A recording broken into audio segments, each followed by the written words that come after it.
Imagine standing on the banks of Virginia's James River in 1712, surrounded by anxious planters desperate to keep their slave economy afloat. What kinds of solutions do you think they'd ask for? Willie Lynch, a British slave owner from the West Indies, was invited to share his so-called foolproof method of controlling enslaved Africans. Why? Because violence, lynching, whippings, runaways wasn't ensuring lasting obedience. Let me tell you, Lynch didn't invent brutality, but he promised a psychological system that would last 300 years, outlasting even the cruelties of ancient Rome.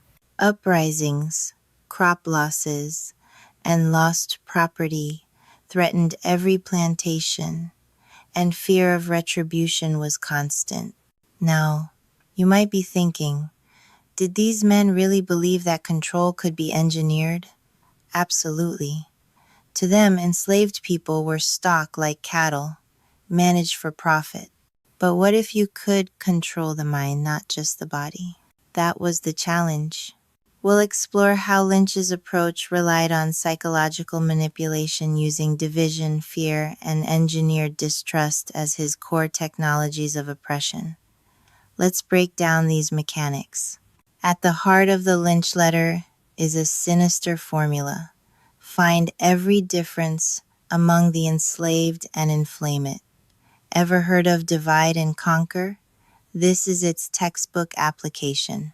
Lynch listed distinctions: age, skin color, intelligence, hair texture, location, even which side of the plantation a person lived on.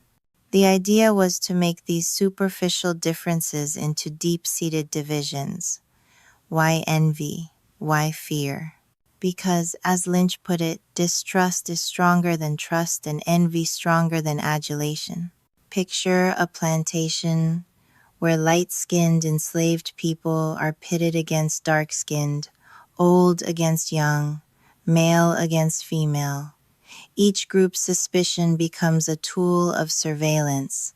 This is social stratification, turning a community against itself. Now you might ask, how effective could this really be? Well, if you can keep people suspicious of each other, they're less likely to unite against you. Think of it as programming a network. With incompatible software protocols, communication breaks down, mutual support collapses. This was more than cruelty.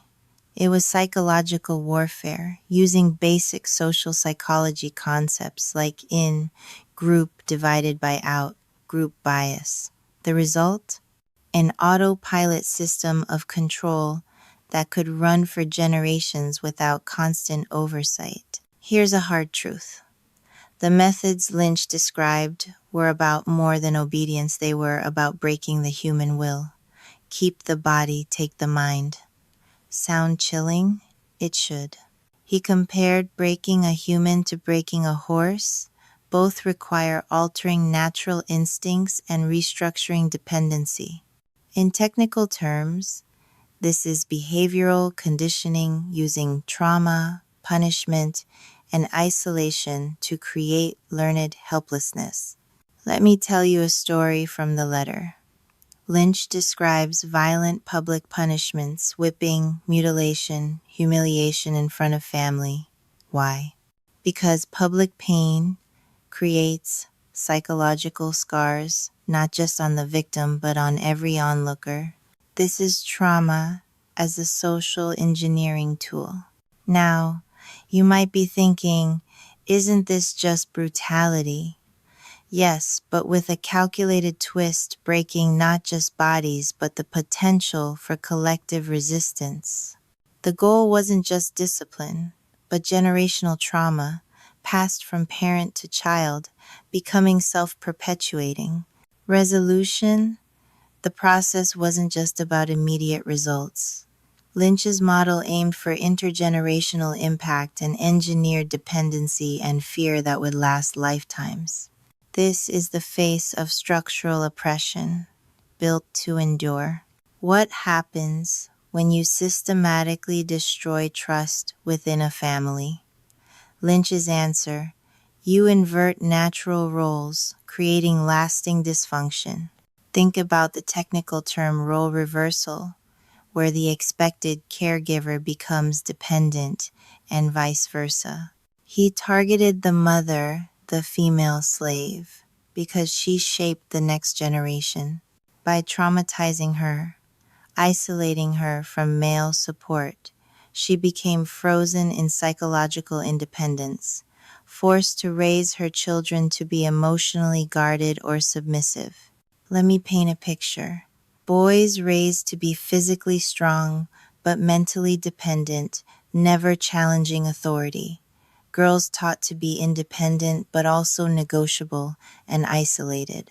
The male image shattered, the female left as both protector and enforcer. This is socialization weaponized. Now, you might wonder, could this really ripple through generations? Absolutely. Epigenetic trauma, a technical term for how stress impacts even DNA expression, shows us the legacy isn't just emotional, but biological. By attacking the family unit, Lynch's method didn't just suppress rebellion, it engineered a cycle of dysfunction, mistrust, and dependency that survived long after formal slavery ended. This is why the letter's legacy still sparks debate today. Let me ask, what happens when you erase a people's language? Lynch argued that true control demanded more than physical coercion. It required cutting people off from their roots through language suppression. Language isn't just words, it's the code of culture, the DNA of identity. Without it, history, values, and unity become fragile.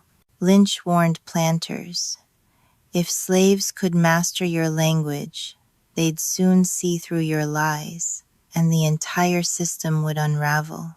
This is cultural erasure, think forced assimilation, and loss of mother tongue. Without shared language, building solidarity becomes as hard as assembling a puzzle with missing pieces. Technical term? Linguistic isolation. Now, you might be thinking, isn't that just about communication? Far from it. Language transmits worldviews and shared values. Remove it, and you create a vacuum, a space where imposed values can be inserted, and community resistance becomes much harder. In the end, the Lynch Letters program was more sophisticated than many realize. It targeted the social software identity, family, language to make control not just brutal but nearly invisible. The big question is, which of these dynamics still echo in our world today?